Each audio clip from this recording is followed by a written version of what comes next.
is promoting his recent fatwa on terrorism. A comprehensive 600-page religious edict that harshly condemns terror attacks, condemning suicide attackers to hell and disowning them from Islam.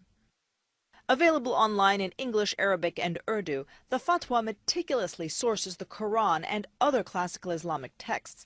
It's viewed as arguably the most comprehensive theological rejection of terrorism to date, something a silent Muslim majority has long demanded, he says. Sheikh Mohammed Tahir-ul-Qadri takes the stage to a packed auditorium, preaching peace and love, also tolerance, but not for radical extremists. They become extremists, they become terrorists, they become violent, they become militant. And unfortunately, the peaceful people are always silent. They don't create news. That all these Western countries, this Britain, North America, Europe, whichever, wherever you are living, since you are enjoying all rights, all freedoms according to Constitution, as other non-Muslim communities are enjoying, there's no difference. And I have no hesitation in saying you are enjoying the rights and freedoms much better than many other Muslim and Arab countries.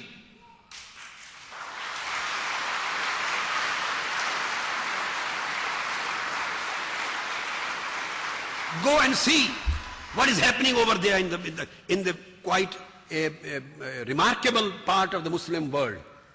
You cannot enjoy these kind of freedoms and constitutional guarantees and rights which you are getting here. So if you are free in practicing your religion, in spite of that, or you are getting your jobs, you are getting your salaries, you are getting pensions, you are getting all socio-economic benefits, your health benefits, you are getting everything, and still you want to fight against these societies? Is this Islam?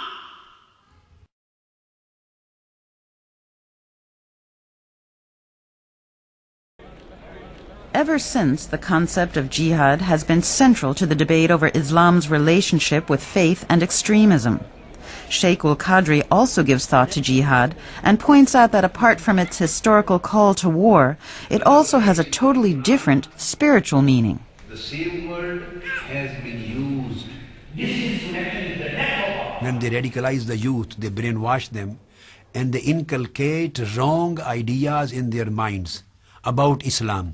By misinterpretations of certain teachings of Islam, they misinterpret the word of jihad. Whatever they are doing, this is act of killing, act of brutality, act of terrorism. They give the name of jihad. Wrongly, they give name of jihad to these acts. Whereas jihad is for good. Jihad is for restoration of peace. Jihad is to struggle for spreading knowledge. Jihad is struggle for to remove the evil of your inner self.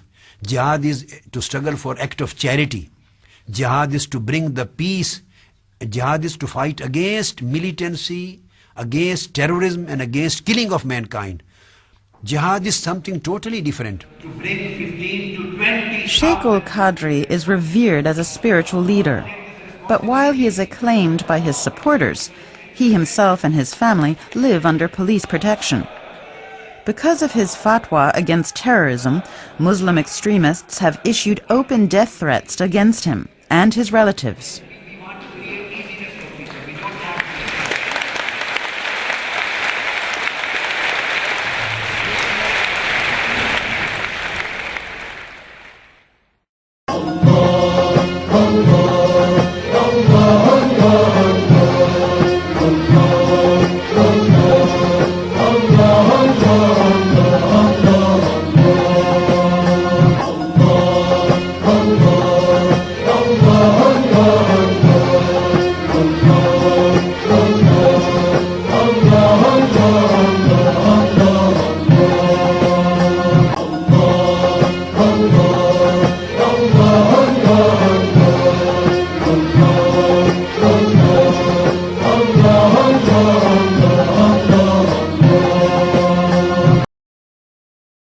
Holy Prophet ﷺ saw the ants burning in the fire.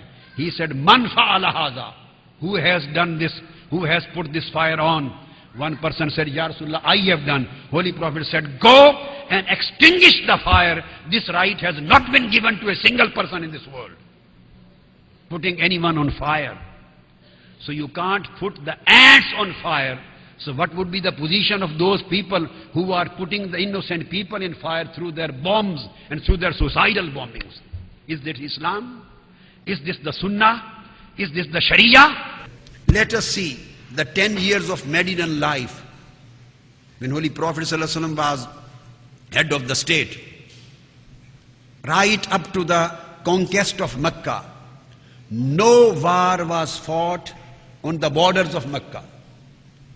All wars were imposed on Prophet of Islam, were on the society of Islam, and each and every war was fought either on the border of Medina or closer to Medina.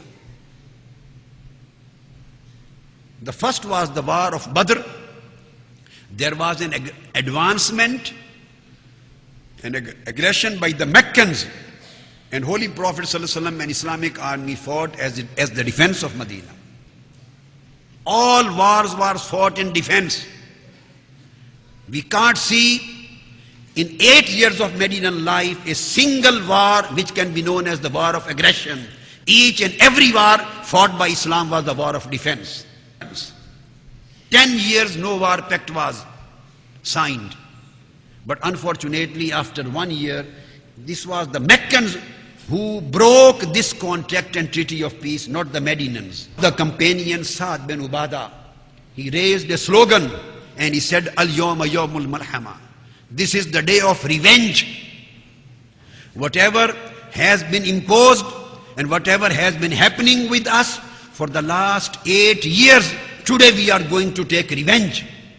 Abu Sufyan came to Holy Prophet ﷺ and said, this is a slogan being raised that you, the Muslims, are going to take revenge from us.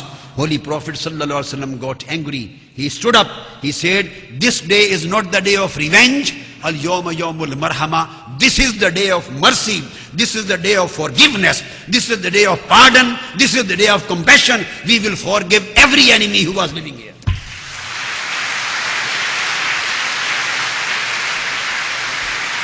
So none of the Meccans, there were hundreds of thousands of Meccan non-Muslims, none of them were murdered after conquest of Mecca. None of them. So this was a stance, this was a conduct, and this was a behavior of peace, and this was carried on by the history of Islam throughout. Unfortunately, some criminal elements in these days, they started bringing a bad name to Islam by their own criminal activities, because of their own political agendas, because of their own extremistic, radicalistic and terroristic activities. And at the same time, the mistakes are not committed only from one side. The mistakes are also committed from other side too, in order to their policies. So this is a great misunderstanding between the West and between Islam. If the true face of Islam is identified and the true teachings of Islam are truly understood, and those people who are the criminal and terrorist, they have no religion, they have no attachment to any culture, they have no faith, they are faithless people, they are enemies of humanity as well as they are enemies of Islam.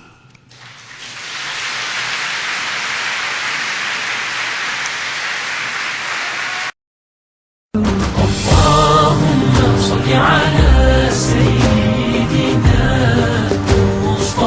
مصطفى على حبيبك نبيك مصطفى اللهم صل على سيدنا مصطفى على حبيبك نبيك مصطفى اللهم صل على سيدنا مصطفى على حبيبك نبيك مصطفى